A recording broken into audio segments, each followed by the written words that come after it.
तो प्रीडनम जीवनम पया, प्राणियों का जीवन तो जल ही है।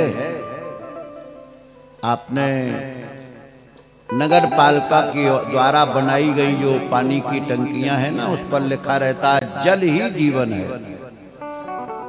ये यहीं से लिया गया है बात, भागवत का ही वो कोटेशन है, जल ही जीवन है। प्राणिनाम जीवनम पया, प्राणियों का जीवन तो जल ही है। लेकिन एक अनुरोध कर दूं आप लोगों से, सभी से, भारतीय लोगों से,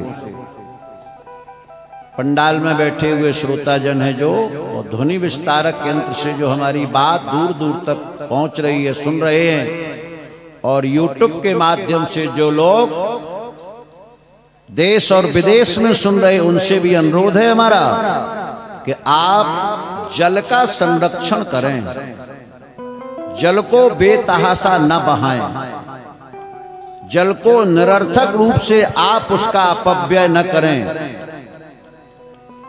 जब से हमारे देश में स्वचालित पानी निकालने वाली मोटरें लग गई हैं, तब से जल का दुरुपयोग शुरू हो गया। जल का सदुपयोग भारत में तभी तक हुआ है जब तक हम रस्सी बाल्टी के माध्यम से कुएं के अंदर से जल खींच करके, निकाल करके इस्तेमाल करते रहे। उस समय जल अपव्यय नहीं होता था। इसके बाद हैंडपंप आ गए, कुछ प्राइवेट लगे, कुछ सरकारी लगे, जल का अपव्यय शुरू हो गया। कैसे? जेठ की तची हुई दोपहरी में हैंडपंप की मशीन तच गई है, पानी पीना है, तो पहले मशीन को ठंडा करने के लिए 5 लीटर पानी निकाल के बहा दिया जाएगा। उसके बाद पीने के लिए 750 ग्राम पानी निकाल कर इस्तेमाल किया जाए। 5 लीटर पानी व्यर्थ चला गया। और जब से ये बिजली के माध्यम से चलने वाली, पानी को खींचने वाली मोटरें पड़ गई हैं जगह जगह, घर घर में, तब से तो कहना ही क्या है। पानी पीना है 1 गिलास, स्विच दबाया, बहा दिया 20 लीटर पानी।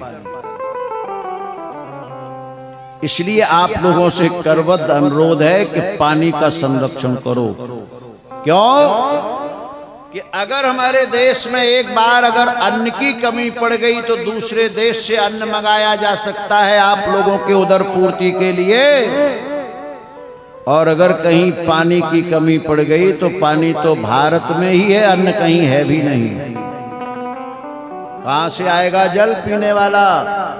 इसलिए हम अपने लिए नहीं, हम अपने आगामी संतानों के जीवनार्थ जल का संरक्षण करना प्रारंभ करें, जल का बेतहाशा अपव्यय न होने दें। यही आप लोगों से हमारा अनुरोध है।